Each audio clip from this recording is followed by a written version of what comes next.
शुक्रवार का व्रत उठाएं, संतोषी माता की शरण में आए, गुड़ और चने का भोग लगाएं, जीवन में सदा ही सुख पाए।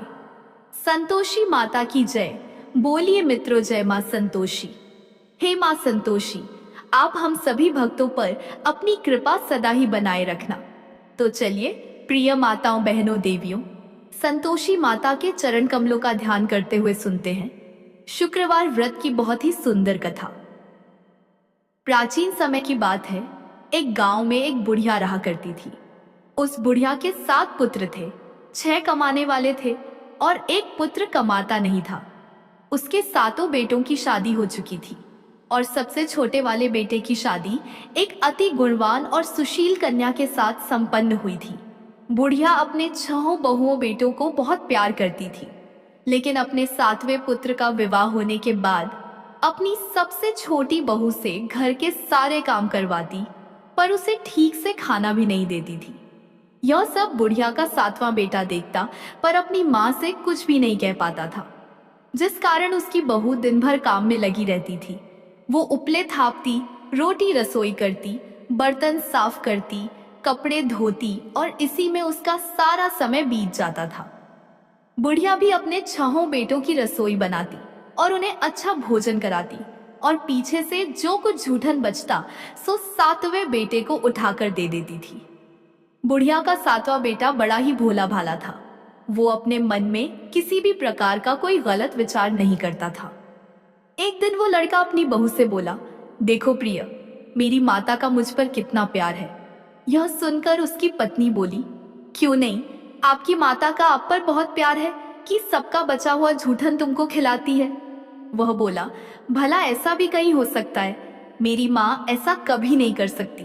मैं जब तक आंखों से न देखूं, मैं मान ही नहीं सकता। बहू ने कहा, तुम खुद देख लोगे तब तो मानोगे। और ऐसे ही कुछ दिन बाद एक बड़ा त्योहार आया। बुढ़िया के घर में 7 प्रकार के भोजन और चूरमा के लड्डू बनाए गए। बुढ़िया का 7वां बेटा अपनी पत्नी की बात को जांचने के लिए सिर दर्द का बहाना करने लगा और एक पतला कपड़ा सिर पर ओढ़कर रसोई घर के पास ही लेट गया। अब तो लड़का कपड़े में से सब देखता रहा कि आखिर क्या हो रहा है। जब 6 भाई भोजन करने आए तो उसने देखा कि माँ ने उनके लिए सुंदर सुंदर आसन बिछाए बैठी हैं, 7 प्रकार की रसोई परोसी है और हर बेटे को आग्रह करके जिमाती है कि खा ले बेटा।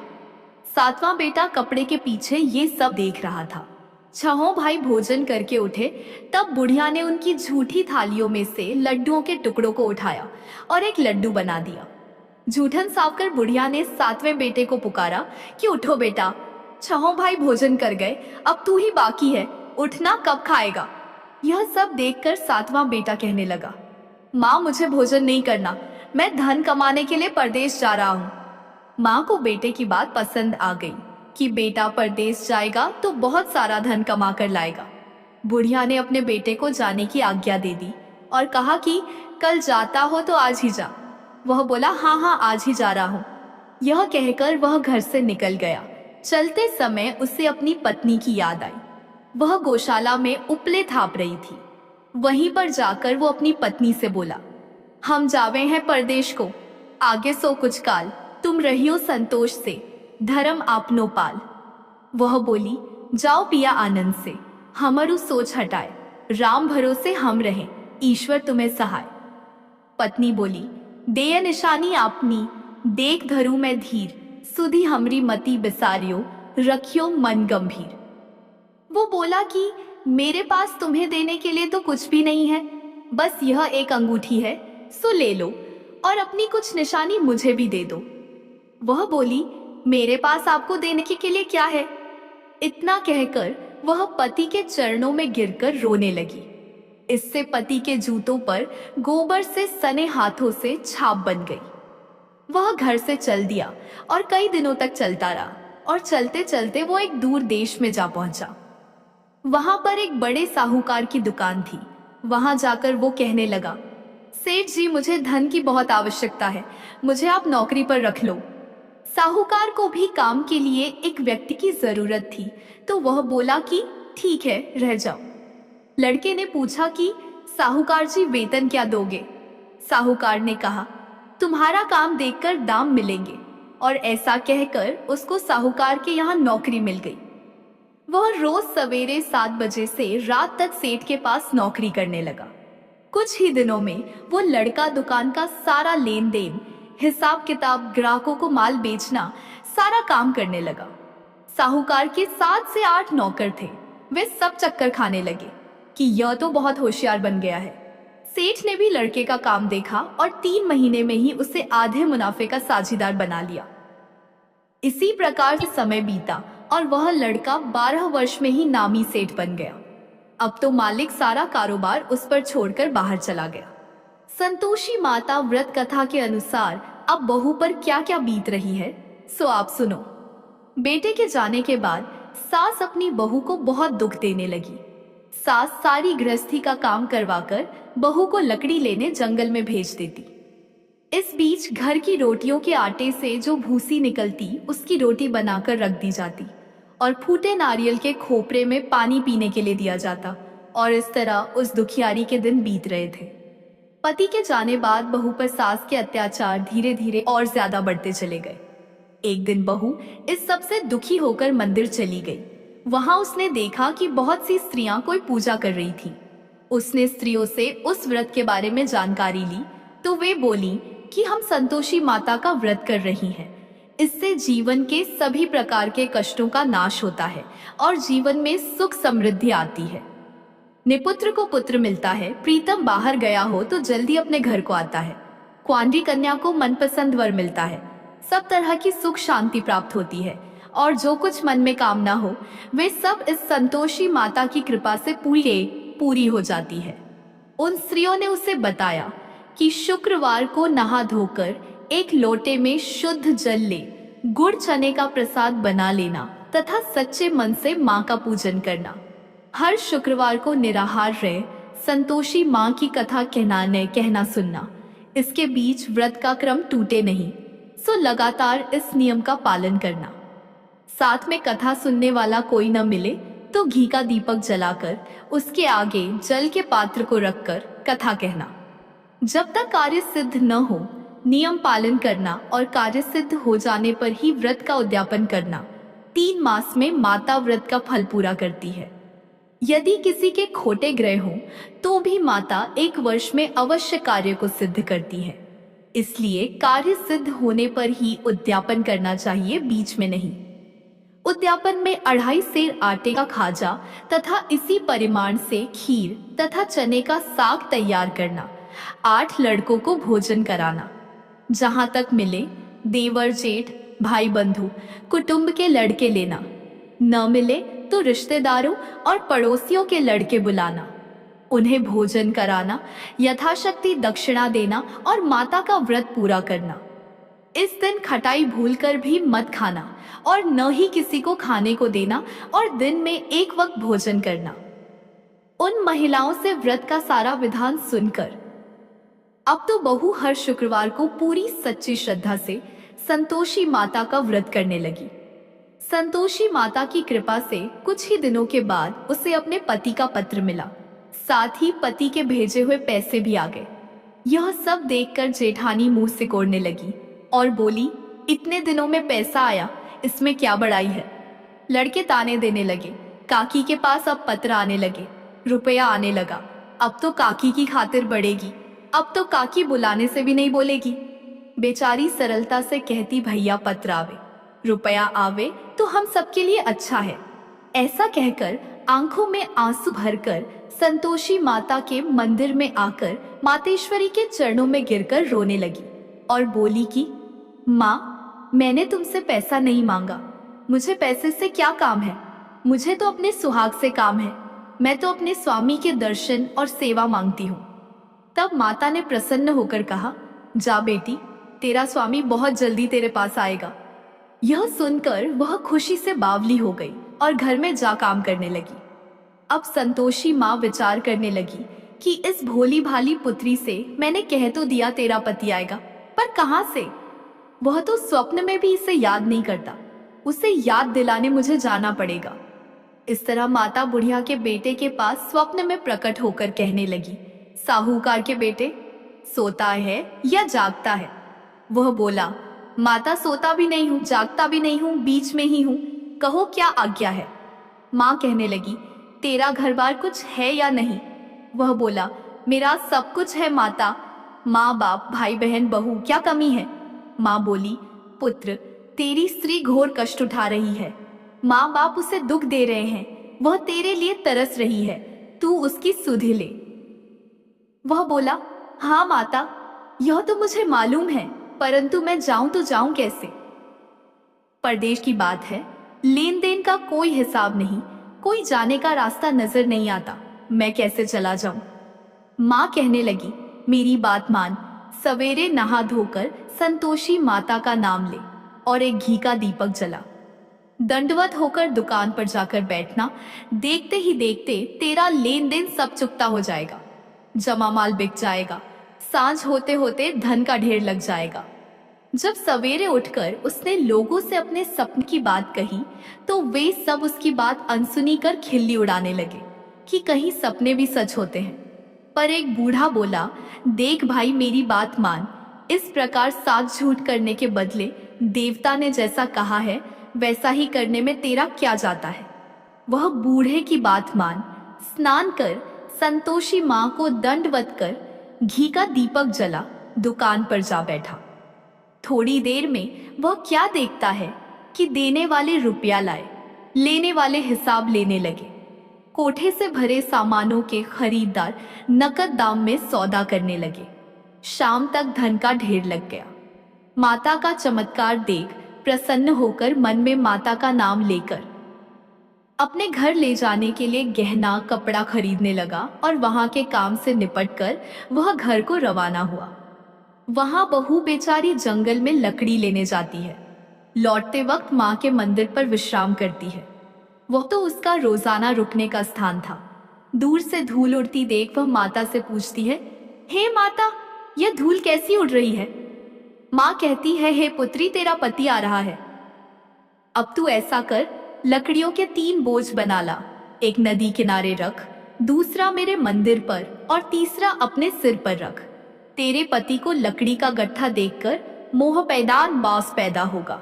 वह वहां रुकेगा, नाश्ता पानी बना खाकर माँ से मिलने जाएगा। तब तू लकड़ियों का बोझ उठाकर घर जाना और बीच चौक में गट्ठा डालकर 3 आवाजें जोर से लगाना, लो सासू जी। लकड़ियों का गट्ठा लो, भूसी की रोटी दो और नारियल के खोपरे में पानी दो। आज कौन मेहमान आया है। माता की बात सुन बहू बहुत अच्छा माता कहकर प्रसन्न होकर लकड़ियों के 3 गढ़े ले आई। एक नदी तट पर, एक माता के मंदिर पर रखा और एक सिर पर रखा। इतने में ही वहां एक मुसाफिर आ पहुंचा। सूखी लकड़ी देख उसकी इच्छा हुई कि अब यहीं विश्राम करे और भोजन बना खाकर गांव जाए। और इस प्रकार भोजन बना विश्राम कर वह गांव को गया। वो घर में सबसे प्रेम से मिला और उसी समय बहू सिर पर लकड़ी का गट्ठा लिए घर में आती है। लकड़ी का भारी बोझ आंगन में डाल जोर से 3 आवाज देती है, लो सासू जी, लकड़ी का गट्ठा लो, भूसी की रोटी दो, नारियल के खोपरे में पानी दो। यह सुनकर सास बाहर आ गई। अपने दिए हुए कष्टों को भुलाते हुए कहती है, बहू ऐसा क्यों कहती है, तेरा मालिक तेरा पति आया है। आ बैठ, मीठा भात खा, भोजन कर, कपड़े गहने पहन। इतने में आवाज सुन उसका स्वामी बाहर आता है और अपनी अंगूठी देख व्याकुल हो माँ से पूछता है, माँ यह कौन है। माँ कहती है, बेटा यह तेरी बहू है। आज 12 वर्ष हो गए तू जब से गया है, तब से सारे गांव में जानवर की तरह भटकती फिरती है। काम काज घर का कुछ करती नहीं, 4 समय आकर खा जाती है। अब तुझे देखकर भूसी की रोटी और नारियल के खोपरे में पानी मांगती है। वह लज्जित हो बोला, ठीक है माँ, मैंने इसे भी देखा है और तुम्हें भी देखा है। अब मुझे दूसरे घर की चाबी दो तो उसमें ही रहूंगा। तब माँ बोली, ठीक है बेटा, तेरी जैसी मर्जी। इतना कहकर चाबी का गुच्छा पटक दिया। उसने चाबी लेकर दूसरे कमरे में जो तीसरी मंजिल के ऊपर था खोलकर सारा सामान जमाया और एक दिन में ही वहां राजा के महल जैसा ठाट बाट बन गया। अब क्या था, वे दोनों पति पत्नी सुखपूर्वक रहने लगे। और इतने में अगला शुक्रवार आया। बहू ने अपने पति से कहा कि मुझे माता का उद्यापन करना है।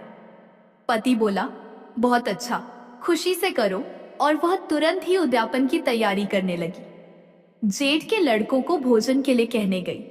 उसने मंजूर किया, परंतु पीछे जेठानी अपने बच्चों को सिखलाती है, देखो रे, भोजन के समय सब लोग खटाई मांगना, जिससे उसका उद्यापन पूरा ना हो।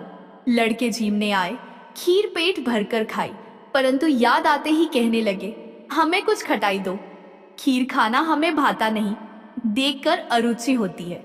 बहू कहने लगी, खटाई किसी को नहीं दी जाएगी, यह तो संतोषी माता का प्रसाद है। लड़के तुरंत उठ खड़े हुए, बोले, चाची पैसा लाओ। भोली बहू को जानती नहीं थी, सो उन्हें पैसे दे दिए। लड़के उसी समय जाकर के इमली ला खाने लगे और यह देखकर बहू पर माताजी ने कोप किया। माता के क्रोध से राजा के दूत उसके पति को पकड़कर ले गए और जेल में बंद कर दिया। इस सबसे जेठ जेठानी बहू को खोटे वचन कहने लगे कि लूट लूट कर धन इकट्ठा करके लाया था, सो राजा के दूत पकड़कर ले गए। चोर को अब सब मालूम पड़ जाएगा, जब जेल की हवा खाएगा तो। बहू से यह वचन सहन नहीं हुए। वो रोती रोती माता के मंदिर में गई। बोली, हे माता, तुमने यह क्या किया? हंसाकर अब क्यों रुलाने में लगी हो? माता बोली, पुत्री, तूने गलत उद्यापन करके मेरा व्रत भंग किया है। तूने इतनी जल्दी सब बातें भुला दी। वह कहने लगी, माता, भूली तो नहीं हूँ, ना कुछ अपराध किया है, मुझे तो लड़कों ने भूल में डाल दिया। मैंने भूल से उन्हें पैसे दे दिए, मुझे क्षमा कर दो। माँ बोली, ऐसी भी कहीं भूल होती है? वह बोली, माँ मुझे माफ कर दो, मैं फिर तुम्हारा उद्यापन करूंगी। माँ बोली, ठीक है, पर अब भूल मत करना। वह बोली, अब नहीं होगी। माँ बोली, जा पुत्री, तेरा पति तुझे रास्ते में ही आता मिलेगा। और वह घर को चल दी। राह में पति आता मिला तो उसने पूछा, तुम कहाँ गए थे? तब वह कहने लगा, इतना धन कमाया है, उसका कर राजा ने मांगा था, वही भरने गया था। वह प्रसन्न होकर बोली, भला हुआ, अब घर चलो। कुछ दिन बाद फिर शुक्रवार आया। वह बोली, मुझे माता का उद्यापन करना है।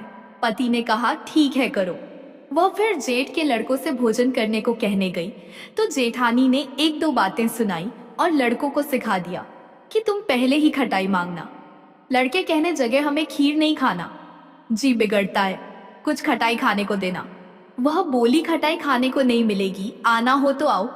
और ऐसे वह ब्राह्मणों के लड़के बुलाकर भोजन कराने लगी। यथाशक्ति दक्षिणा की जगह एक एक फल उन्हें दिया और इससे संतोषी माता प्रसन्न हुई। माता की कृपा होते ही 9वें मास उसको चंद्रमा के समान सुंदर पुत्र प्राप्त हुआ। वो पुत्र को लेकर प्रतिदिन माताजी के मंदिर में जाने लगी। माँ ने सोचा कि यह रोज आती है, आज क्यों ना मैं ही इसके घर चलूं, इसका आसरा देखूं तो सही। यह विचार कर माता ने भयानक रूप बनाया।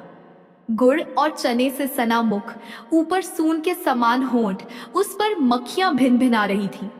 दहलीज में पांव रखते ही उसकी सास चिल्लाई, देखो रे, कोई चुड़ैल डाकिन चली आ रही है, लड़कों इसे भगाओ, नहीं तो किसी को खा जाएगी।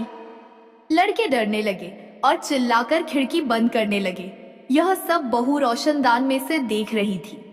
प्रसन्नता से पगली होकर चिल्लाने लगी, आज मेरी माताजी मेरे घर आई हैं। यह कहकर बच्चे को दूध पिलाने छोड़ देती है। इतने में सास का क्रोध फूट पड़ा। बोली, रांड, इसे देखकर कैसी उतावली हुई है जो बच्चे को पटक दिया। इतने में माँ के प्रताप से जहां देखो वहीं लड़के ही लड़के नजर आने लगे। वह बोली, माँ जी, मैं जिनका व्रत करती हूँ यह वही संतोषी माता है। इतना कह झट से सारे घर के किवाड़ खोल देती है।